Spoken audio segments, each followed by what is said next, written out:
Benvenuti nelle terre di Castelli, un'area ricca di fascino nel cuore dell'Emilia, in provincia di Modena al confine con Bologna. Qui il paesaggio si trasforma dolcemente passando dalla pianura alle colline e ai primi suggestivi crinali dell'Appennino. 8 comuni consorziati formano l'Unione Terre di Castelli, una comunità vibrante che custodisce centinaia di storie affascinanti, tipicità enogastronomiche e il fascino intramontabile dei borghi antichi.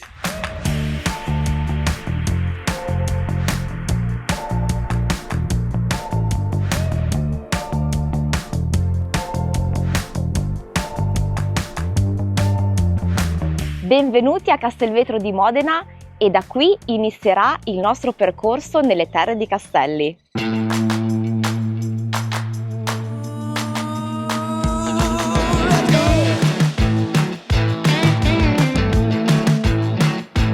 Una bellissima esperienza che possiamo vivere sul territorio è sicuramente quella a bordo delle e-bike, che ci permettono di esplorare le bellissime colline circostanti, nonché di conoscere e assaggiare prodotti locali, quali parmigiano reggiano, aceto balsamico o lambrusco di Modena.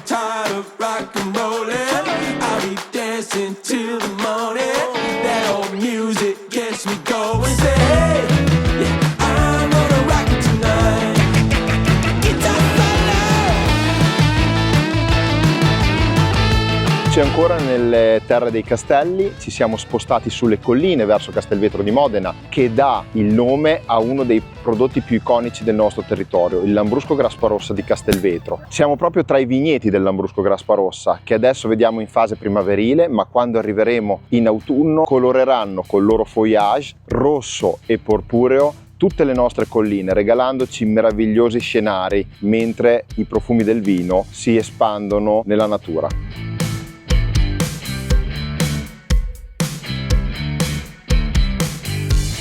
Prima di raggiungere la seconda tappa di questo viaggio nelle terre di Castelli, abbiamo visitato Levizzano Rangone, una frazione di Castelvetro, un affascinante borgo medievale situato su una dolce collina, con un paesaggio circostante che dona splendore a questo territorio. E ora raggiungiamo Marano sul Panaro.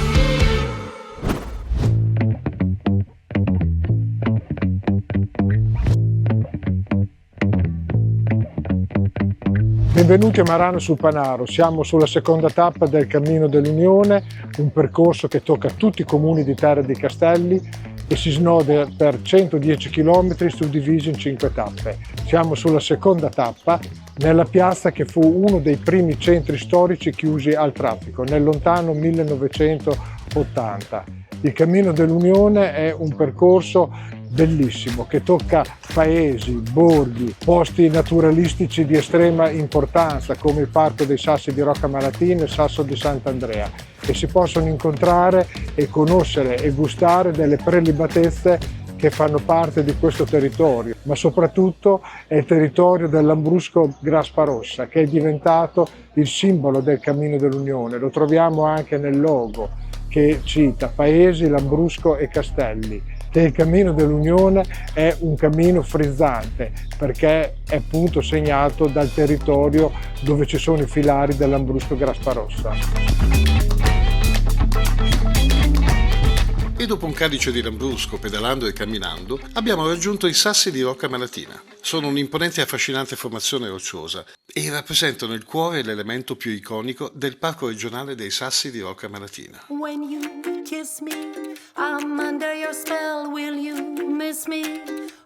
Un'area protetta istituita per salvaguardare questo particolare ambiente geologico e la sua ricca biodiversità. È una meta molto apprezzata per gli amanti della natura, un patrimonio naturalistico di grande valore, un luogo dove la maestosità della natura si unisce alla tranquillità e alle opportunità di esplorazione. E da qui ora raggiungiamo il comune di Guiglia per visitare il suo castello. Benvenuti a Guiglia, il balcone dell'Emilia.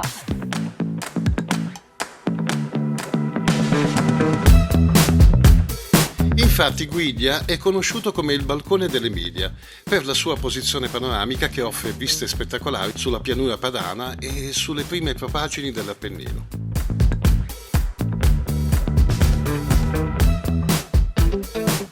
Il suo territorio è caratterizzato da un paesaggio vario ed è una meta ideale per fuggire dallo stress.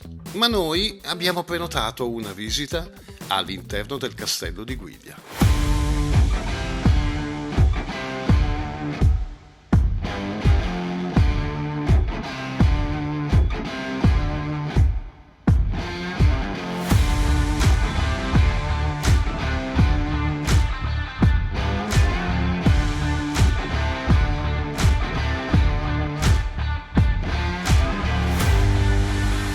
È un'importante struttura storica che domina il paesaggio.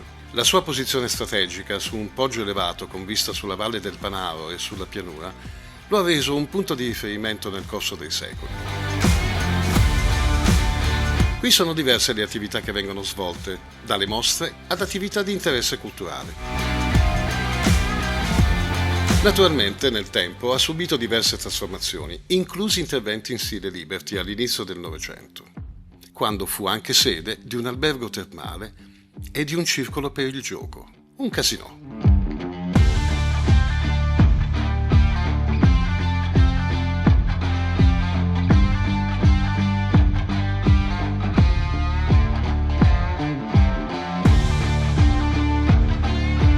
E ci sono ancora le testimonianze di quel periodo storico.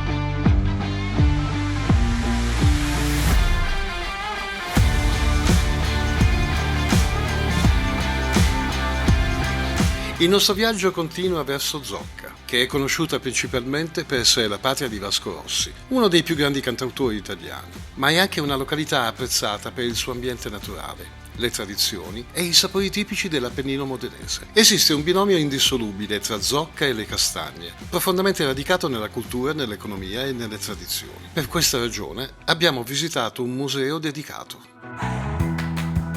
Benvenuti a Zocca e benvenuti in questo piccolo museo del castagno che si trova su Monte San Giacomo. È un piccolissimo museo dedicato alla castagna che è stata per moltissimo tempo l'albero del pane per le nostre popolazioni. Monte San Giacomo è ricco di castagni, ci sono alcuni esempi di castagni secolari e riporta in alcuni punti ancora la classica piantumazione tipica introdotta da Matilde di Canossa, che fu appunto colei che vide nella castagna un alimento che poteva sostentare appunto le popolazioni di quel periodo.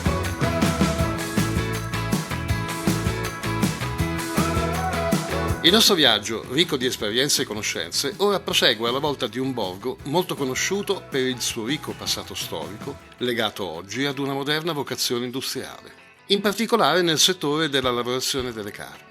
Ma voi la statua di un maialino in una piazza l'avete mai vista? Siamo a Castelnuovo Rangone. È una tappa imperdibile per gli amanti della buona cucina e soprattutto per chi ama i salumi. Una vera e propria capitale della norcineria emiliana. Un luogo dove la tradizione della lavorazione della carne suina è elevata d'arte ed è riconosciuta a livello nazionale e internazionale. Oltre ai nostri premiatissimi salumi, ecco altre eccellenze del territorio. E dopo aver assaporato un piatto tipico e super gustoso, raggiungiamo Vignola.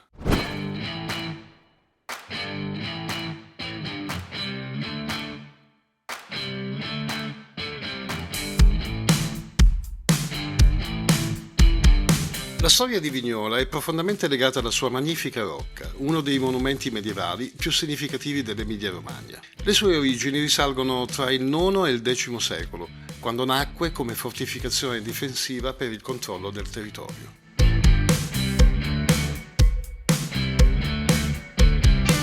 Nel territorio delle Terre di Castelli, appunto, ancora abbiamo la presenza di alcuni fortilizi che corrispondono oggi a alcuni dei borghi più belli, come per esempio Castelvetro o Savignano sul Panaro, mentre abbiamo ancora la presenza di edifici come la Rocca Rangoni a Spilamberto, il Castello di Guiglia, che testimoniano invece il passaggio da un'architettura militare a dimore residenziali già a partire dal 1600 per volere delle famiglie che furono feudatarie del territorio.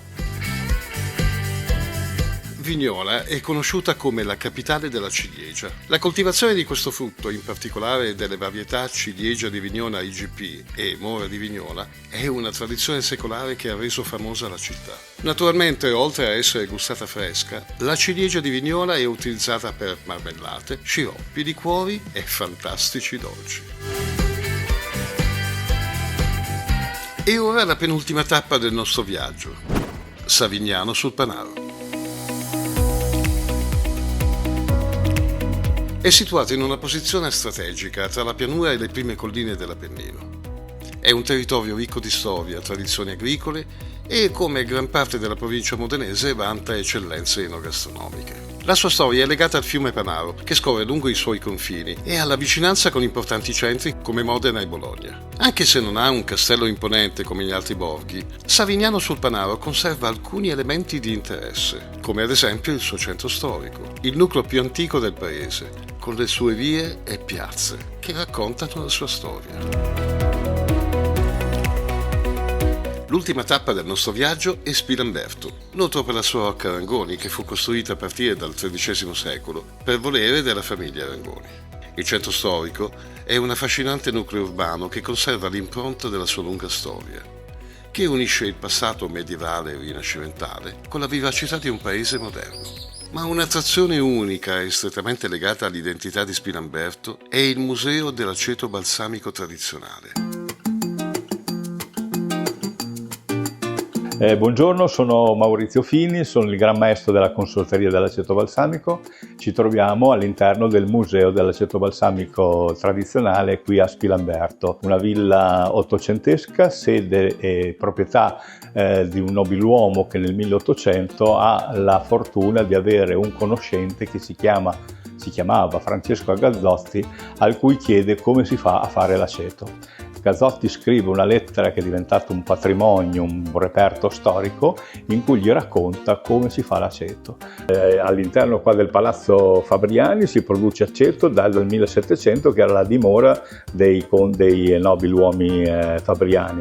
Il nostro lavoro è sicuramente imitato un po' in tutte le parti del mondo, ma nessuno potrà avvicinare quello che è un'eccellenza che soltanto noi modenesi abbiamo potuto preservare.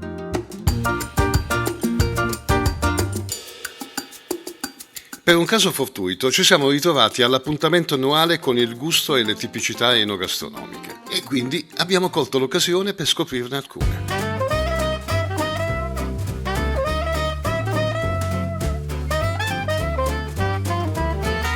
Noi qua siamo all'interno della Rocca Rangoni, in collaborazione con il comune di Spilamberto apriamo per le sagre importanti questo osteria. Il nostro piatto importante è il tortellone, lo facciamo in diverse preparazioni, di cui alcune tradizionali e qualcuna innovativa. Nel nostro territorio tutti conoscono quelle che sono le tigelle, ma in realtà le tigelle sono queste, ovvero dei dischi di terracotta dentro cui veniva cotta il vero prodotto, che è la crescentina. La crescentina è questo disco di pasta che veniva cotto interponendo delle foglie di castagno tra questi dischi di terracotta, poi venivano messi sotto la cenere e cotti a bassa temperatura all'interno dei camini delle case delle nostre nonne. Comunità diverse, centinaia di storie, il fascino dei borghi antichi e tante esperienze da vivere nella nostra atmosfera familiare vi attendono. Vi aspettiamo nelle Terre di Castelli.